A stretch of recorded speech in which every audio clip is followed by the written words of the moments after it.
Redescobrindo a Segunda Guerra.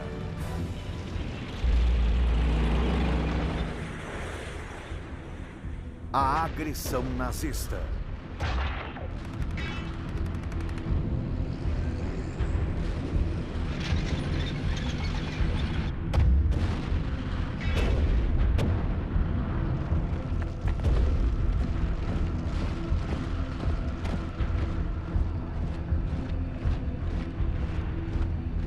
Berlim, 1945. A Europa foi libertada do reinado do terror nazista. O Exército Vermelho está travando suas batalhas finais.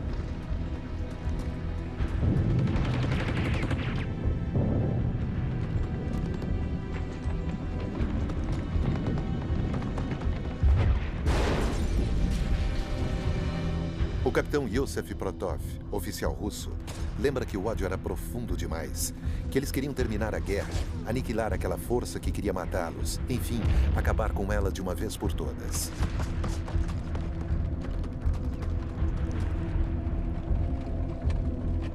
Os dias de Hitler estão contados. Ele deixa seu bunker para produzir um espetáculo final, como visto neste filme de propaganda. Haveria um soldado ou uma criança desejando morrer por ele?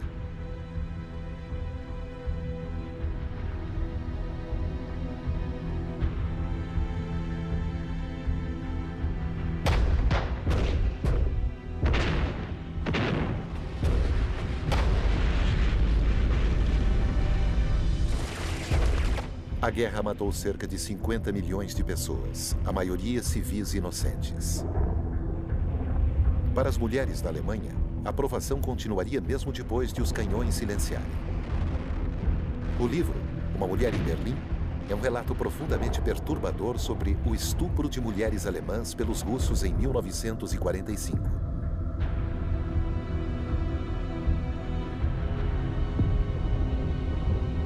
Uma mulher alemã diz no livro: eles me agarraram, me jogaram no chão, fiquei com a cabeça nos degraus. Vi um dos soldados de guarda, enquanto o outro rasgava minhas roupas íntimas e me estuprava brutalmente.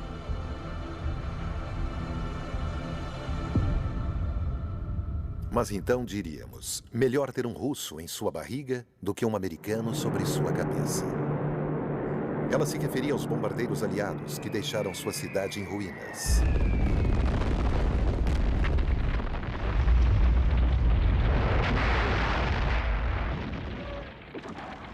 A Kurfürstendamm, a avenida mais elegante de Berlim, 13 anos antes. Era a vitrine da Alemanha, uma nação ainda assolada por crises. Um monumento em homenagem aos milhões de vítimas da Primeira Guerra Mundial.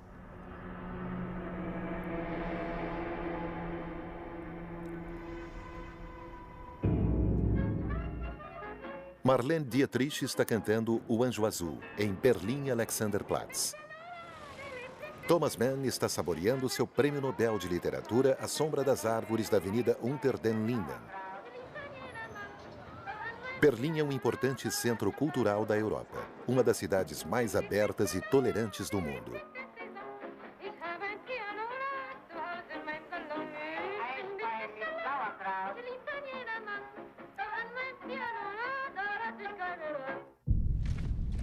E então, em 1933, tudo aquilo muda. Através de intimidação, demagogia e explorando o amargor dos veteranos alemães, Hitler e suas milícias armadas, como a SA, com seu hino The Horst Wessel Lied, tomam o controle da Alemanha.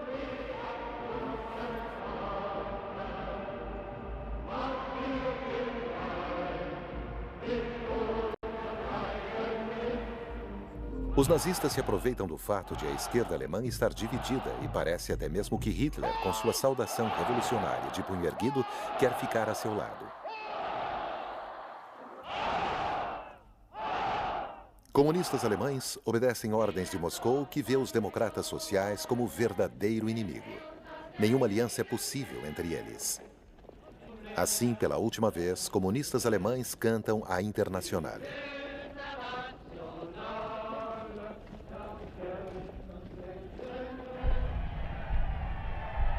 Hitler chega legalmente ao poder em 30 de janeiro de 1933. Em poucos meses, sua ditadura está firmemente estabelecida. Ele se torna Die Führer, o líder.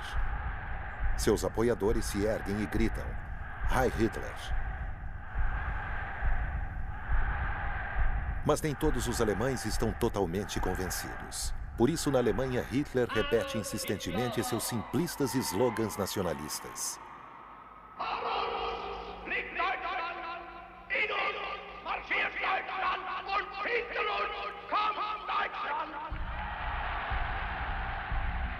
Com esses discursos, Hitler conquista cada vez mais pessoas, pois ele tem um notável poder de persuasão sobre as massas.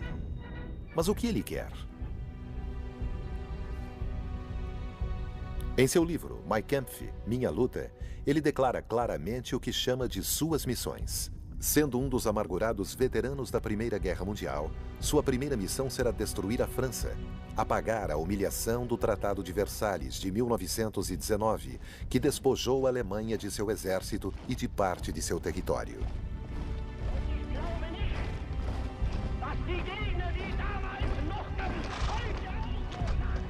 Em seguida, ele quer conquistar o que ele chama de Lebensraum, espaço vital.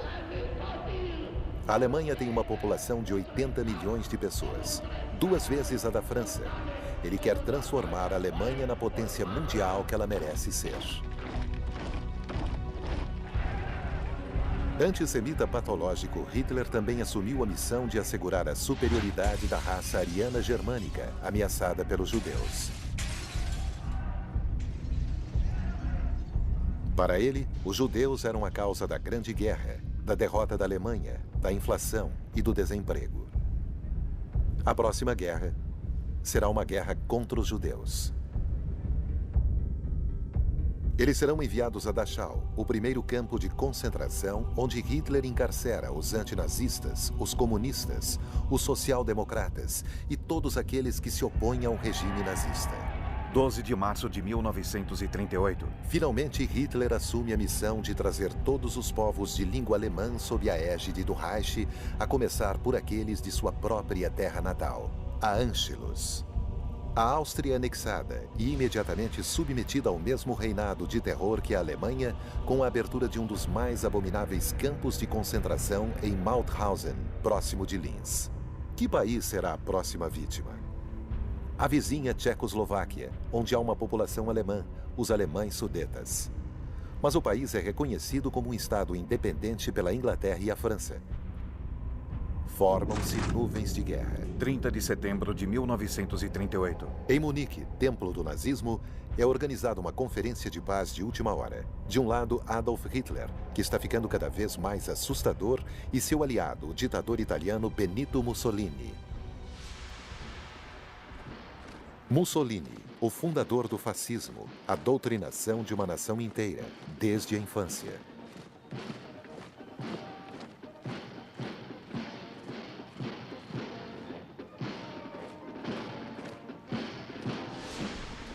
Do outro lado, as democracias ocidentais, vitoriosas, mas exaustas devido à Grande Guerra. Neville Chamberlain, o conservador primeiro-ministro britânico, e Édouard Daladier, o radical socialista e premier francês, querem manter a paz.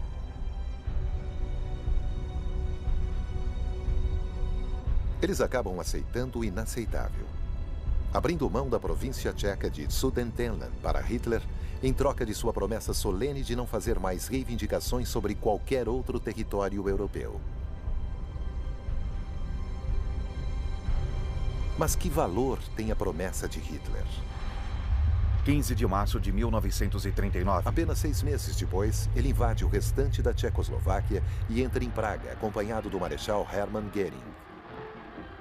Göring, um ex-piloto de caça da Primeira Guerra Mundial, um dos fundadores do Partido Nazista, é agora o ministro da Aviação e um ogro tentando encantar as crianças tchecas.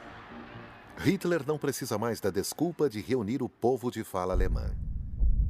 A poderosa indústria tcheca estará trabalhando para ele. Por que ele não deveria tirar vantagem disso? Os aliados o deixam se safar com isso. Moscou, 1939. A União Soviética é a última grande potência vizinha que resta para se opor a Hitler. ela assinou um tratado de assistência mútua com a França. A União das Repúblicas Socialistas Soviéticas é o nome oficial da Rússia comunista e suas repúblicas satélites. Manipulação das massas na Praça Vermelha mascara a ditadura com mão de ferro de Stalin, que também jogou milhões de pobres infelizes em seus campos de trabalho, os Gulag.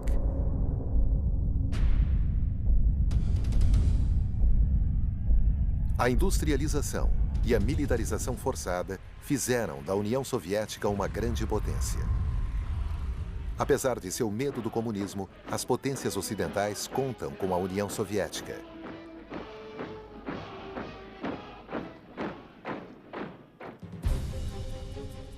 Hitler irá surpreendê-las. No verão de 1939, em seu chalé em Berchtesgaden, com seu ministro do Interior, Joachim von Ribbentrop, ele prepara uma manobra de obstrução.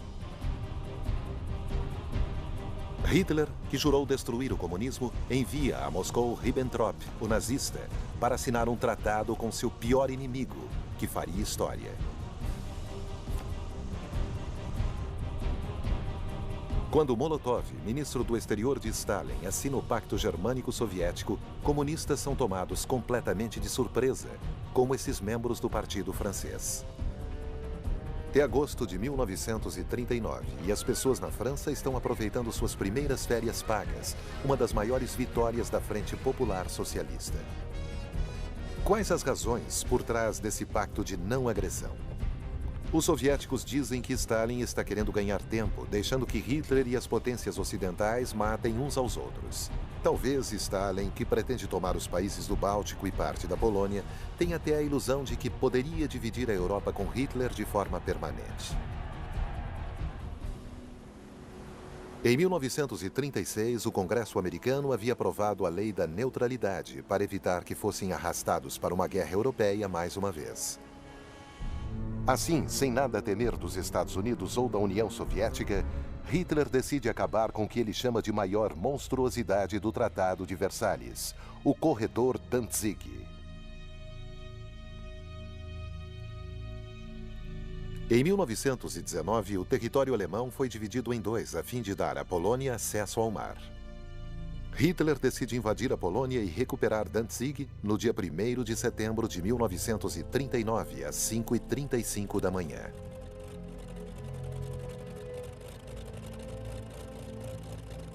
Primeiro de setembro de 1939. O primeiro tiro de canhão da Segunda Guerra Mundial é disparado contra Danzig.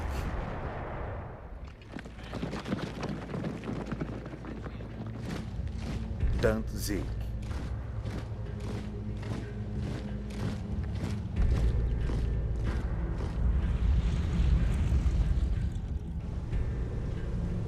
Hitler está convencido de que franceses e britânicos não irão tomar qualquer atitude. Entretanto, os dois governos se reúnem imediatamente e enviam a ele um ultimato, exigindo que ele cesse toda ação militar contra a Polônia. Hitler declara: "Nossos inimigos são pequenos vermes." E acrescenta: "Quem quer se meter em uma guerra mundial por Danzig?" 3 de setembro de 1939. Às 11 da manhã, o embaixador da Grã-Bretanha em Berlim entrega uma declaração de guerra. Às 5 da tarde, a França declara guerra contra a Alemanha. Hitler mal pode acreditar. Generais alemães estão diante do pior dos cenários: guerra em duas frentes. Mas a sorte está lançada. Hitler envia a Wehrmacht, as forças armadas da Alemanha nazista, para a Polônia.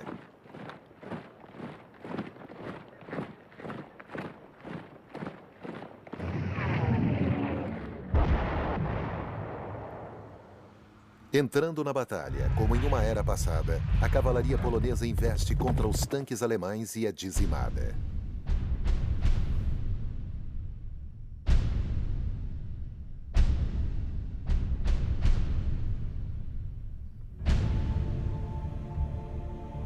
França, 3 de setembro de 1939.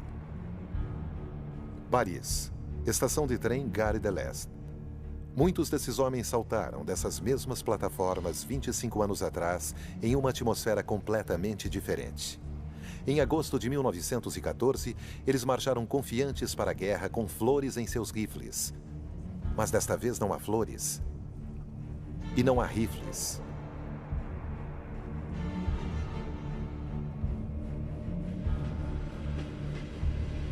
Ninguém quer lutar nessa guerra. 4 milhões de homens são mobilizados. Muitos são fazendeiros. A França ainda é um país em grande parte rural.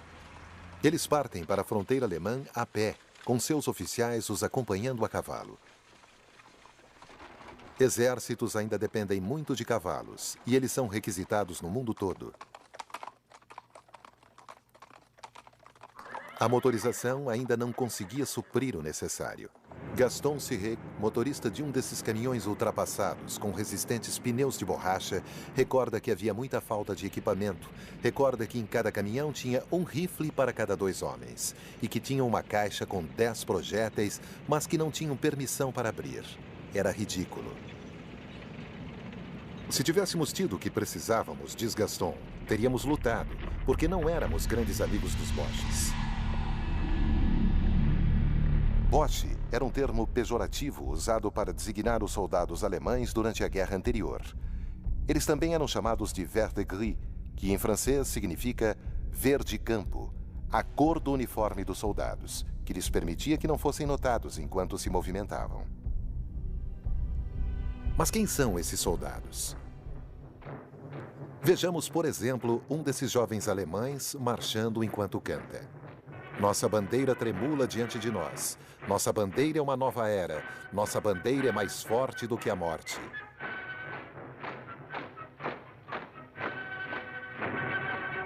Seu nome é August von Kaganeck e escreveu: Eu achava que a carreira militar era a escolha correta. Meus pais também pensavam assim. Meu pai dizia: pelo menos ali, você ainda pode abrir sua boca e dizer o que quer, e não tem que fazer aquela saudação nazista. Em setembro de 1939, August von Kaganeck ainda está treinando para se tornar comandante de tanque.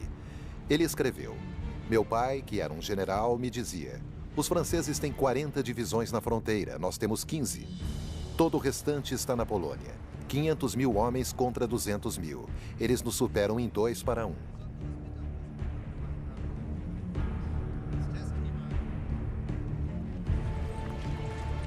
Forças francesas atacam em 7 de setembro de 1939, 4 dias depois de declararem guerra.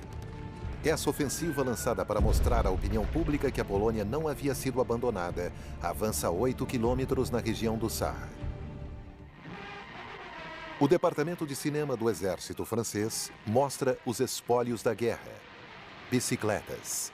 Como se pode ver com esses felizes ciclistas, que recuperaram as bicicletas que haviam sido abandonadas nos vilarejos alemães.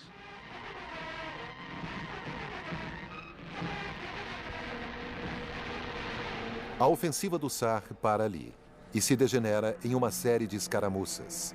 Ataques por comandos de elite liderados pelo herói Joseph Darnan, que recebe a menção na ordem do dia de primeiro soldado da França.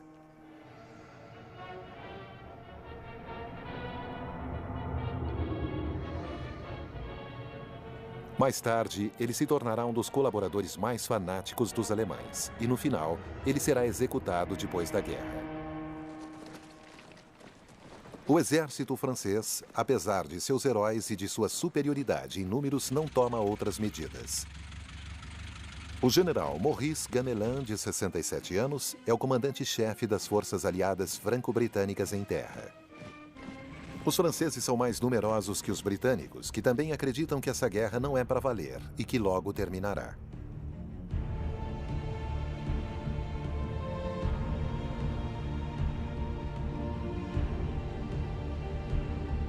O próprio Gamelin não deseja lutar novamente a guerra de 1914. Ele quer evitar a qualquer custo um outro banho de sangue. Ele acredita que precisa de 2 anos em segurança por trás da linha de Maginot para voltar a armar o país. A linha Maginot é fruto do trabalho de um ex-ministro da guerra, André Maginot. Esse complexo de fortalezas tinha por objetivo deter os alemães inimigos de uma vez por todas. A construção levou quase 10 anos e consumiu 1,5 milhão de metros cúbicos de concreto e 150 mil toneladas de aço. Todas essas torres com artilharia pesada são ligadas por um labirinto de túneis, 100 quilômetros deles. A linha propriamente dita se estendia por 720 quilômetros, desde a fronteira suíça até a belga. A linha Maginot termina se juntando à floresta Ardennes. O comando militar francês achava que tanques alemães nunca conseguiriam atravessar esse terreno extremamente difícil. A França não estendeu a linha até o mar porque a Bélgica, antes de declarar sua neutralidade, era aliada da França e tinha se oposto a isso. Essa parte norte do fronte é controlada por um exército francês e pelas forças expedicionárias britânicas, mais tarde reforçadas por canadenses e tropas do longínquo Império Britânico.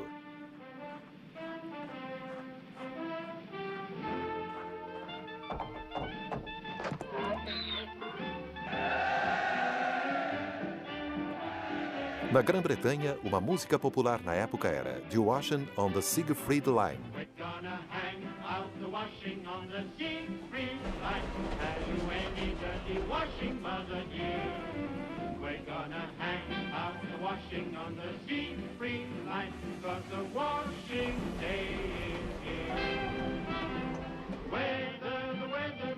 A linha Siegfried é a cadeia de fortalezas construída por Hitler diante da linha Maginot. Os alemães não atacam. Eles continuam tentando evitar uma segunda frente. Mas os franceses tomam algumas precauções.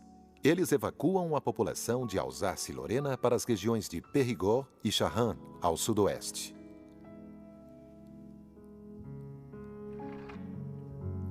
Estrasburgo, uma cidade fantasma. Abandonada por sua população. Vazia, especialmente sem viva alma nas sinagogas.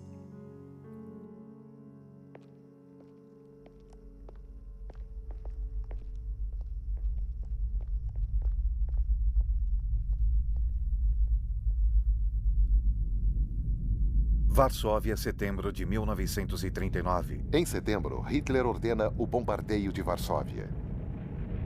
A cidade está cercada, mas ainda resiste.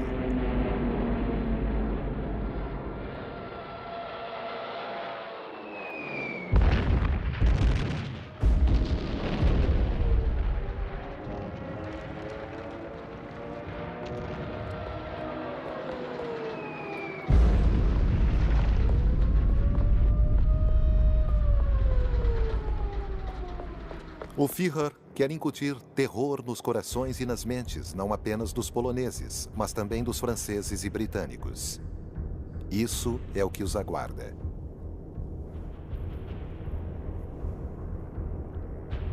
Nova York, setembro de 1939. O mundo está horrorizado. Em Nova York, o bombardeio de Varsóvia está nos luminosos em Times Square e nas primeiras páginas de todos os jornais. Franklin D. Roosevelt, presidente dos Estados Unidos, dirige-se à nação. This nation will remain a neutral nation, but I cannot ask that every American remain neutral in thought as well. Even a neutral has a right to take account of facts. Even a neutral cannot be asked to close his mind or to close his conscience. O bombardeio de Varsóvia mostra o quanto as cidades são vulneráveis. Paris começa a proteger seus monumentos e esconde nas províncias as obras de arte de seus museus. Inúmeros abrigos antiaéreos são construídos em Champ-de-Mars e na base da Torre Eiffel, e há frequentes exercícios de ataque aéreo.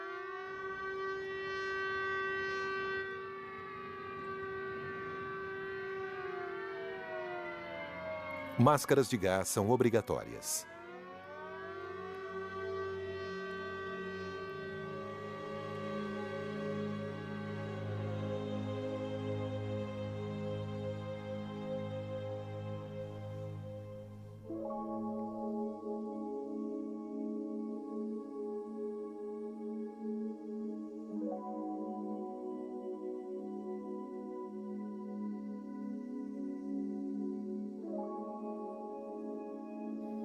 Gases tóxicos eram usados na Primeira Guerra Mundial e agora todos têm medo deles, até mesmo os cavalos.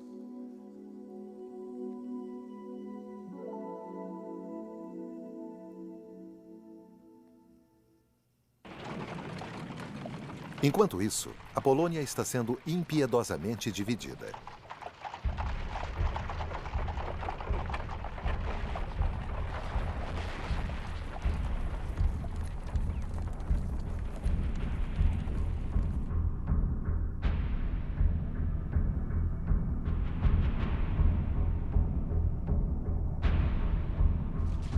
Como havia sido previamente acordado com Hitler, os soviéticos invadiram a metade leste da Polônia.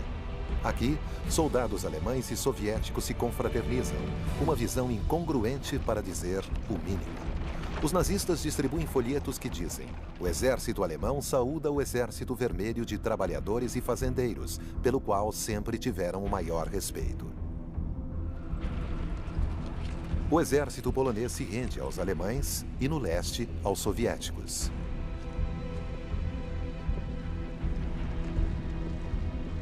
E então Stalin ordena a execução de 20.000 prisioneiros poloneses.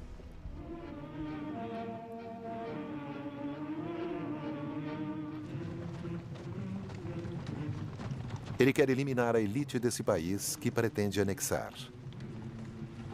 4.500 oficiais poloneses são executados com uma bala na cabeça na floresta de Katyn, próximo a Smolensk, na Rússia.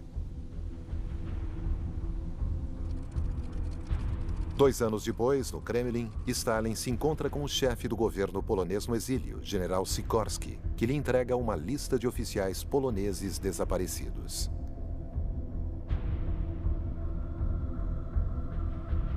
Os soviéticos negam terem tido qualquer participação nisso.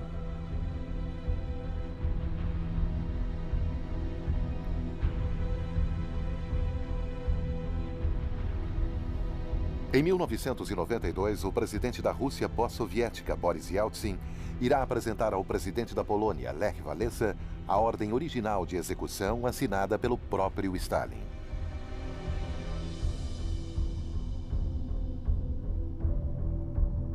Ocupando metade da Polônia, Stalin está, de fato, se colocando à mercê de Hitler, que precisa de uma fronteira comum com a União Soviética para facilitar seus planos para a invasão da Rússia.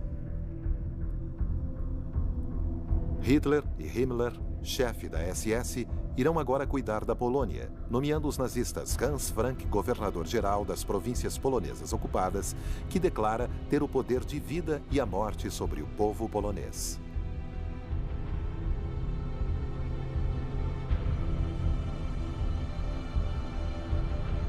Depois da guerra, ele será julgado em Nuremberg e enforcado por crimes contra a humanidade.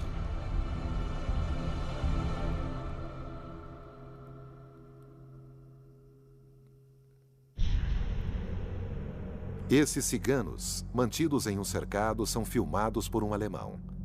Para os nazistas, eles não são pessoas. As mulheres serão obrigadas a se submeter à esterilização, pois não merecem se reproduzir. Os nazistas declaram estação de caça a ciganos. Centenas de milhares serão colocados em campos de concentração.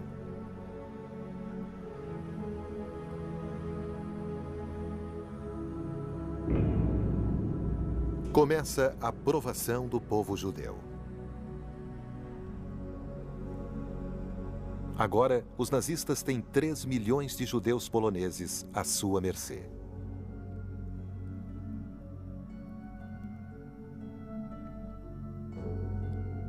Hitler ainda não sabe ao certo o que fazer com eles. Enquanto a guerra está seguindo a seu favor, ele considera deportá-los para o leste ou até mesmo enviá-los de navio para Madagascar. Somente quando o desfecho da guerra torna-se menos certo é que Hitler e seus cúmplices desencadeiam uma loucura de ódio e assassinato. A solução final.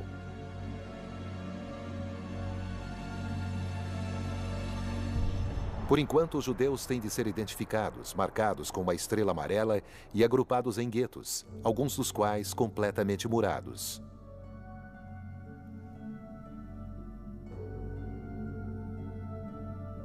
No diário de uma dessas pessoas desafortunadas se lê: é angustiante ver as cenas vergonhosas de violência que acontecem diante de nossos olhos. Mulheres e idosos sendo agredidos nas ruas por criminosos insensíveis. Meus olhos se enchem de lágrimas. Toda a nossa impotência, todo o nosso isolamento está ali. Pessoa alguma vem em nossa defesa. Estamos muito fracos.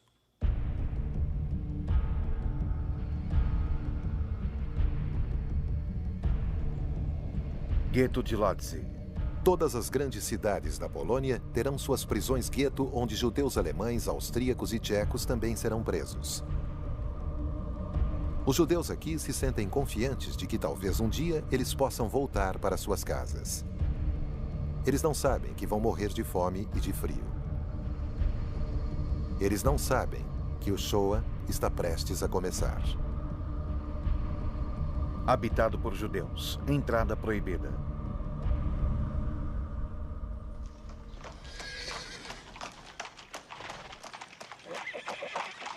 Varsóvia está em ruínas. Hitler vem para ser filmado por uma equipe de propaganda, vista aqui em um carro ao fundo.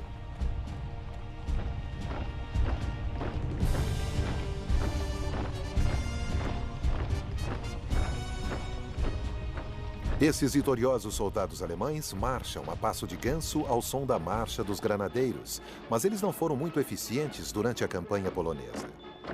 Preparação fraca, uma falta de espírito de luta e até mesmo casos de indisciplina são pontos que o comandante-chefe, general von Brauchtier, ousa relatar ao Führer.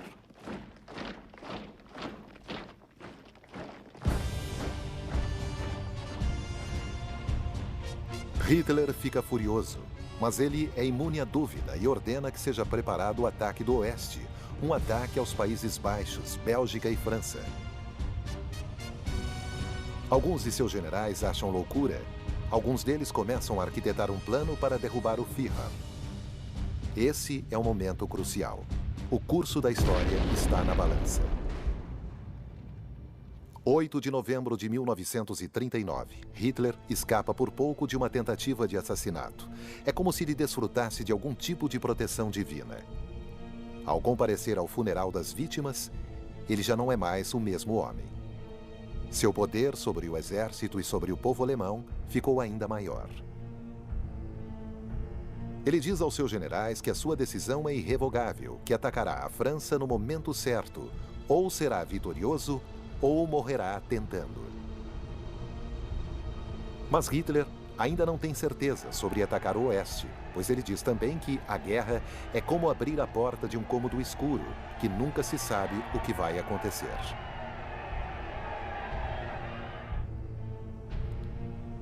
No final, ele adia a ordem para atacar e volta ao seu chalé nos Alpes para se encontrar com sua amante Eva Braun.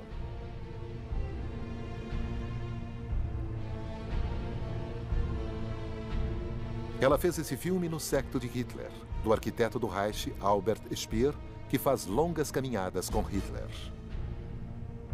Speer recorda que Hitler queria rebatizar Berlim como Germânia e que já tinha uma maquete da futura praça Adolf Hitler, com um domo inspirado pela Basílica de São Pedro, em Roma, mas 17 vezes maior.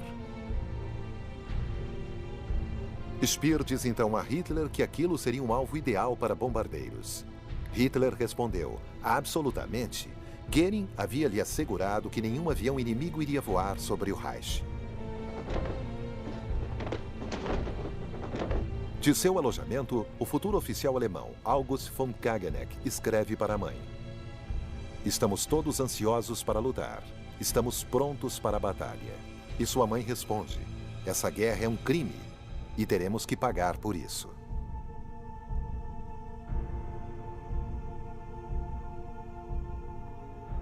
E então a guerra entra em uma fase nova e bizarra. Os alemães a chamam de Sitzkrieg, a guerra sentada. Os britânicos a chamam de guerra falsa. E para os franceses, ela é drôle de guerre, guerra de brincadeira.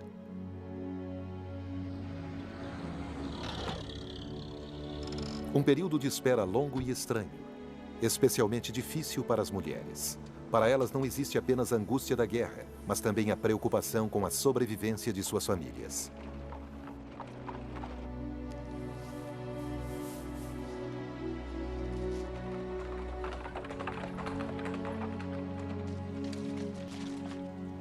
Assim como na última guerra, os soldados cavam trincheiras e tentam fazer o melhor. O soldado francês Gaston Siré escreve à sua esposa dizendo que está 30 graus abaixo de zero, o pão está congelado e que ele ainda tem um pouco de sorte, que deram a eles um pouco de palha e assim eles podem dormir melhor.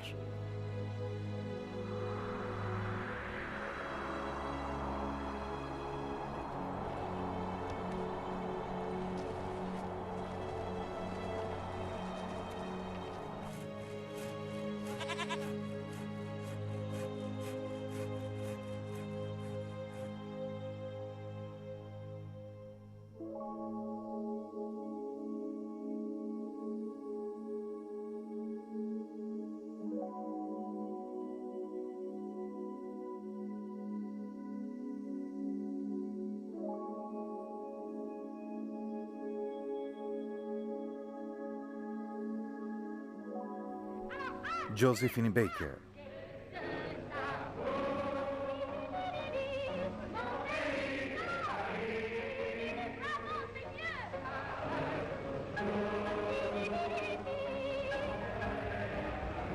O inverno de 1939 e 1940 é de fato um dos mais frios do século. Para tornar as coisas ainda piores, todos os invernos dessa guerra serão brutalmente frios.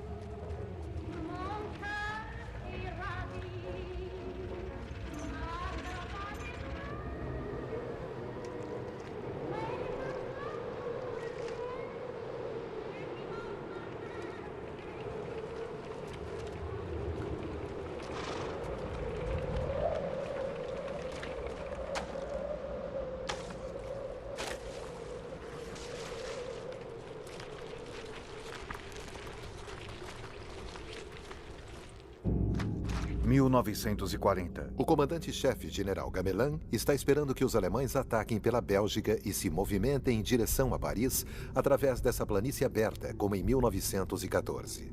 Gamelin planeja enfrentar os alemães em solo belga. Na França, o coronel de Gaulle, um oficial de tanques que está começando a se projetar, critica essa estratégia. Ele a chama de mentalidade da linha Maginot, que consiste em esperar que o outro lado faça o primeiro movimento.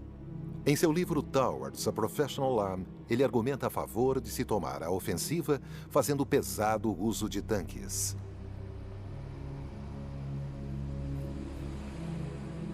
A França está fabricando 300 tanques por mês, mas eles estão sendo dispersados em todos os sentidos para dar apoio à infantaria.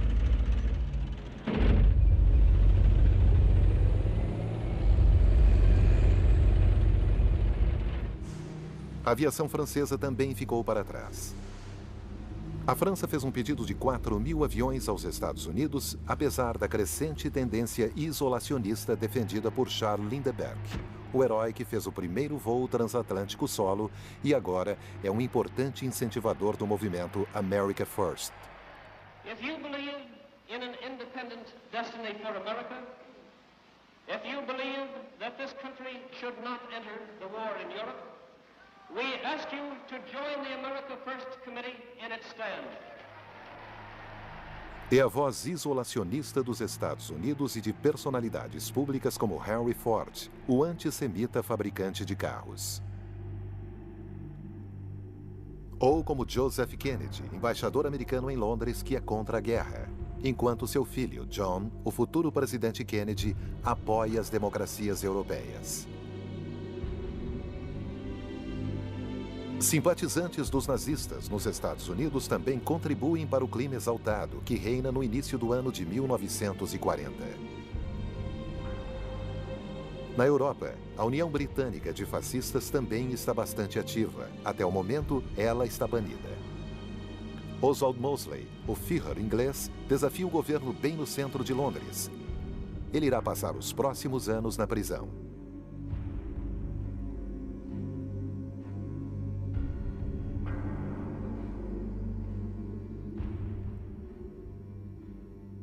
Os discursos de Oswald Mosley incitam as pessoas a irem para as ruas e impedirem a guerra.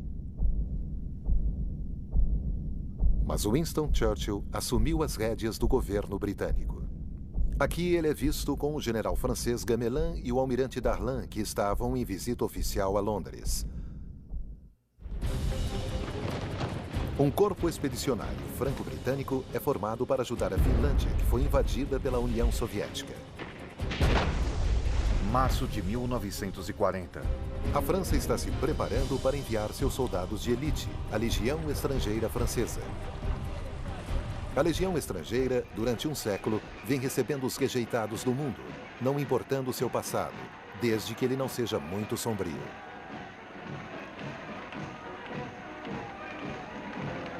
Seu quartel-general em Sidi Belab, na Algéria, agora conta com um grande número de espanhóis republicanos que fugiram de seu país depois da vitória fascista de Franco.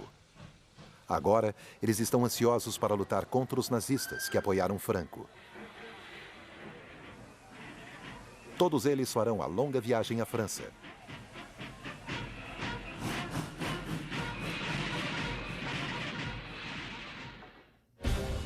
Os legionários embarcam em Brest, juntamente com os bem equipados caçadores alpinos, uma infantaria de montanha treinada para combater na neve. Mas a Finlândia e a União Soviética, em 9 de abril de 1940, assinam um tratado de paz. Poucos dias depois, Hitler lança uma ofensiva contra a Dinamarca e a Noruega. A Blitzkrieg, a Guerra Relâmpago. A Wehrmacht toma Oslo em 2 dias. Hitler tenta proteger a Rota do Ferro. O ferro é indispensável para o esforço de guerra alemão, e 50% de seu minério de ferro sueco é embarcado pelo porto da Noruega de Narvik.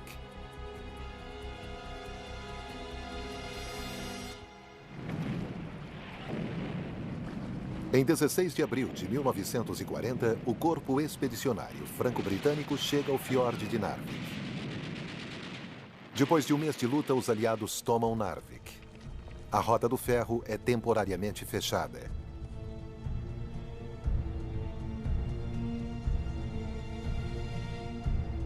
Essa vitória é boa para o moral francês e dá credibilidade a seu lema: venceremos por sermos os mais fortes. Mas o corpo expedicionário terá de abandonar Narvik. E pelo restante da guerra, um carregamento de trem atrás do outro com minério de ferro sueco alimentará a máquina de guerra alemã. Os franceses são trazidos de volta para casa, pois os alemães acabaram de lançar sua ofensiva no Ocidente. Em 9 de maio de 1940, Hitler deixa Berlim em seu trem particular, chamado América, em direção oeste, para o novo quartel-general próximo da fronteira francesa. Hitler anuncia que a ofensiva apenas havia começado.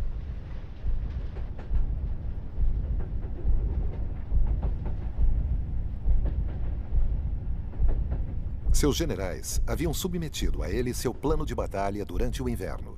Ele parecia semelhante ao de 1914, atacar através da Bélgica.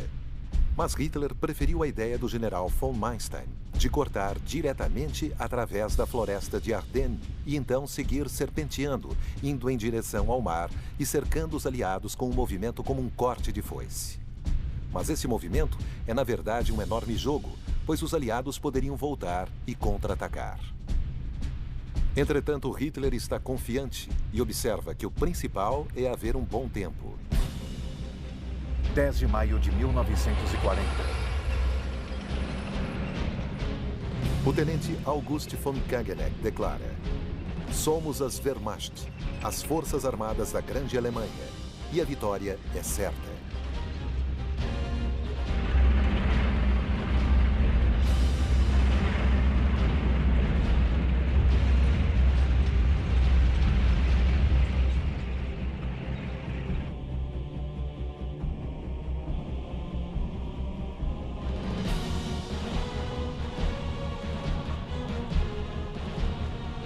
Para os soldados alemães, sua terra natal está em perigo.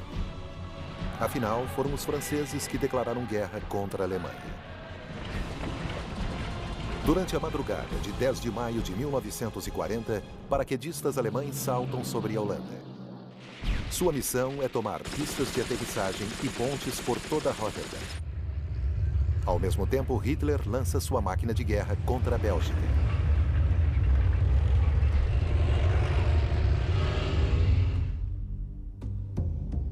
Hitler espera. Será que os aliados cairão na armadilha? Próximo episódio, a Guerra Relâmpago. Versão Marshmallow São Paulo.